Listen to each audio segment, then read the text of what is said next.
I'm Steve Johnson, News Director for theDove TV. Check out our other videos and visit our website at thedove.us. Thanks. Okay, we're back, and delighted to have back in the studio with us today Steve Raycraft. He's director of Josephine County Right to Life, and they got their big event coming up next Thursday, which is the 42nd anniversary of Roe versus Wade. And Steve, you were just telling me how many abortions, how many babies been killed? In the United States, since Roe versus Wade, 58 million children have been aborted in this country. I just can't process it. It's a number I can't believe it. You know, it's hard to wrap your mind around, and before I explain what I was going to say, I just want to make sure we're on Sunday with our march. Right. This coming Sunday the 18th, and then Thursday here in Jackson County in Medford at First Baptist Church, 7 p.m. Thursday. But in Grants Pass, we've been doing this for too many years to count right now. We gather about 500 people together. And that'll be Sunday at 1 o'clock. Sunday at 1 o'clock at the courthouse. The courthouse. We gather together, and the march launches at about 1:30. We need about 30 minutes to get organized.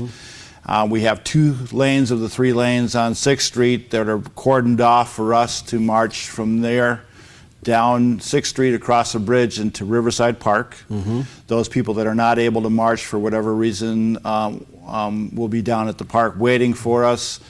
And the marchers will be down there at about 2:15, and we'll have worship music, and we'll have messages. The keynote speaker is Carl Wilson, newly reelected to the legislature.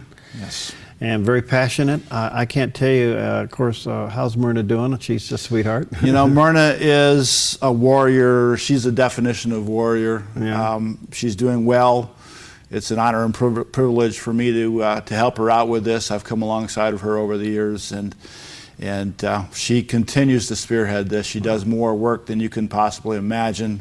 We were going through the signs and banners that we use for the march, and she found one from an Operation Rescue event in Atlanta 30-some years ago, where her and several other people that were there to protest against abortion in the city of Atlanta were arrested. She spent at least one night in jail. And she's just telling stories about this struggle that has been going on for so long now. All right, now, the good news is abortions across the country seem to be declining. There is a turnover in Congress that seems to be more pro-life. We'll see when these life bills come up, we'll just see how that develops. But most of them, from what I saw on some of their resumes and their information sheets, that they were pro-life. So you got some good momentum in Congress. But 58 million is no small number. And I got to tell you, I got in trouble for, I shouldn't say got in trouble. I was interviewing Dr. Ben Carson, who may run for president, and he was pretty graphic about his belief in abortion in this country and how we should fight it to stop it, and it's a travesty beyond measure. And I said, and I still believe this, when we stop killing babies in America, then I believe God will start to heal America again. I think that our whole societal problems revolve around this issue, and as long as we're tolerating this at any level for whatever reason, we're going to be in trouble. That's right. I mean, it's truth. That statement is truth, and it comes down to our willingness to be selfish and to value our own comforts and our own lives over those of these children. And it's a huge problem worldwide, but in our country, where we should be standing for the rights of all people, born and unborn, we failed miserably. Why do you think this is so divisive? Why do you think? Well, I mean, it seems to be a no-brainer, but it's become so political. You know, we've chosen to believe the lie, and we have been afraid to stand up for the truth. You know, that's one thing I know that Brian and Jackson County Right to Life have spoken about when they've been on the air with you, and we'll speak about to some degree here on Thursday. But the church really needs to step up. You know, we have 500 people turn out. We don't have enough pastors show up. We don't have enough of our clergy promoting our event and really coming alongside of us and asking what they can do to help out.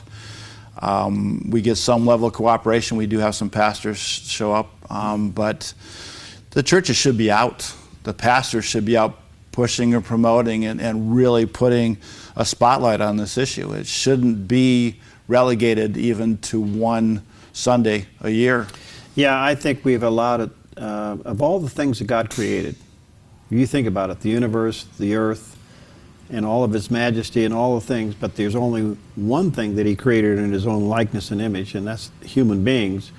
And somehow we've allowed ourselves to be politicized on this, and we don't see it from that perspective. Looking ahead a little bit, Steve, where do you see the battle lines this coming year?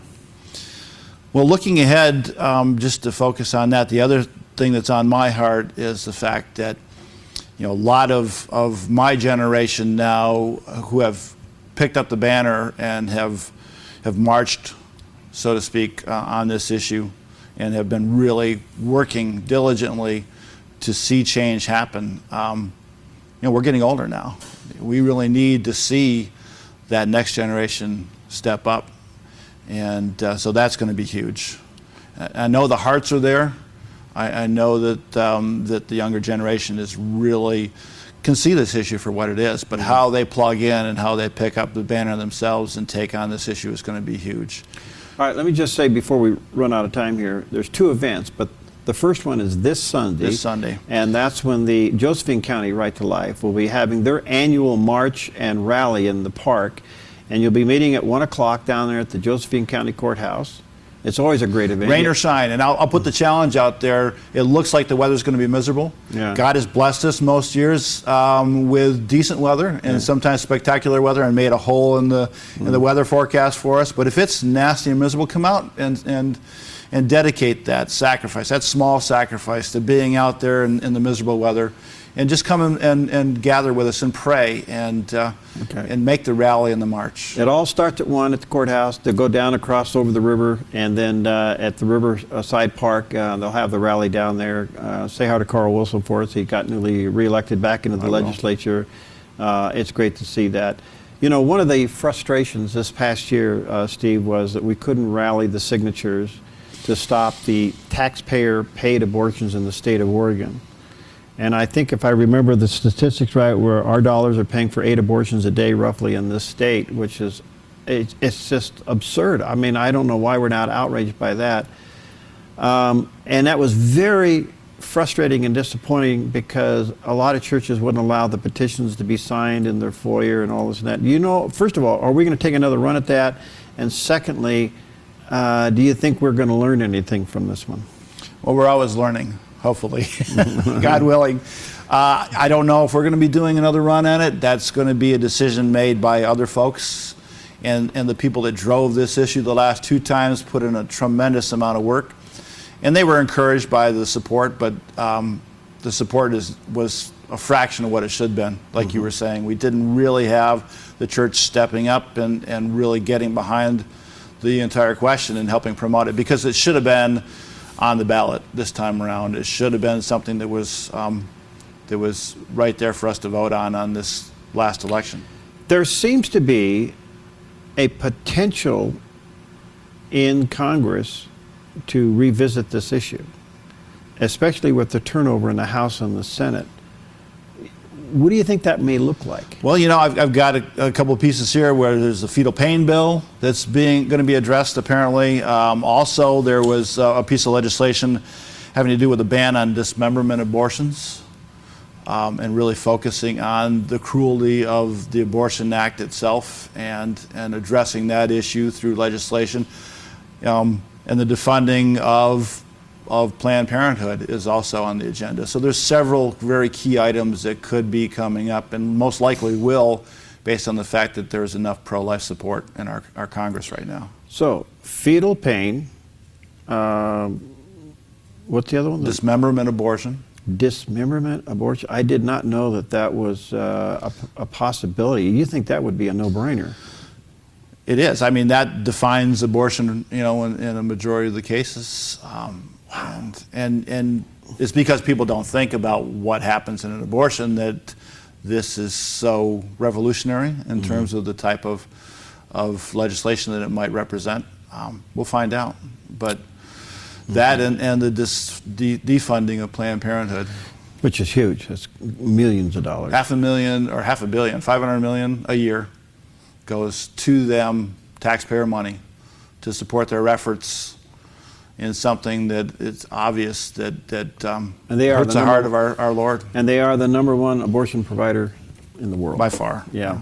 All right, let me just recap this, folks. And look, we talk a lot about these things. I think Steve is conveying it very well. Even, I don't care what the weather is, give of yourself to show support on this issue and show up there in Josephine County Sunday after church, 1 o'clock. They'll gather there at the courthouse. You have a little rally there, you know, a little get together there.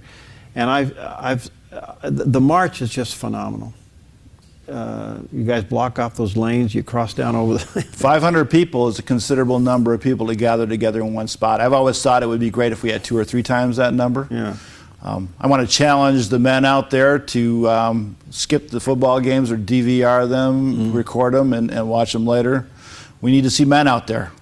That's a challenge for the men in our churches to be out there on Sunday. All right, and you'll cross over, you'll be at Riverside Park 2-ish, around 2 or so, and then there'll be a rally there, and Representative Carl Wilson will be there to speak and rally the troops. And then, just as a little bit of a reminder, in Jackson County, the rally has been moved till the evening of the 22nd, which will be next Thursday, and that'll be indoors. It's a different type of a rally this year. They'll be using the facilities of First Baptist Church, and it's kind of like rally to troops and take an assessment. Let's take a look at who we are, where we're going, you know. And we'll be inviting everyone from Josephine County to come over to Medford on Thursday. We invite everyone in the Medford area to come and join us on Sunday. Wonderful. Well, Steve, I love your passion on this issue, and all of you. Would you give Myrna a big hug for me? I certainly will. She is a warrior. If you look up the word warrior, you see Myrna Shanafeld there. And again, folks, go on out and support them. Get your umbrella, get your hat, get your rain gear, if it's there. I'm going to pray the Lord give you a break in the weather. Thank you. You know, let's just trust we all need to pray on that one. Okay, good to see you, buddy. Thank you very much. Keep Ray. up the good work. Thank you. All right, we'll see you next time on Focus Today.